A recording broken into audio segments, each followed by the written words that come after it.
Get ready for the second annual Iron and Clematis Vintage Motorcycle Festival, taking place February 21st, 2015 from 12 to 9 p.m.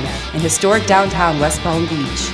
There will be over 40 vendors and live music from some of Florida's largest acts, featuring the streamlined rockabilly sounds of Morgan Bernard. And it doesn't matter what you think of me. The rocking dynamic duo, the Riot Act. Got me spinning my wheels, oh yeah.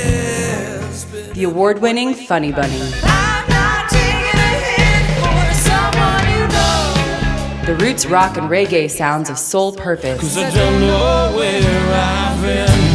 And the rockabilly roots trio, Slip and the Spin Out. The show boasts a vintage pinup contest, as well as a raffle motorcycle with proceeds to be donated to the charity organization K9 Companions for Independence. Raffle tickets are available at vintageironclub.org and at the show. Trophies will also be awarded for show bikes in several categories. Register early, space is limited. Sponsors include the famous Ace Cafe, Pabst Blue Ribbon, Dime City Cycles, Lugnut Customs, Rocketman Radio, Santiago Choppers, Florida Sports Cycles, ATV, Downtown Development Authority of West Palm Beach, and Black Pearl Rum.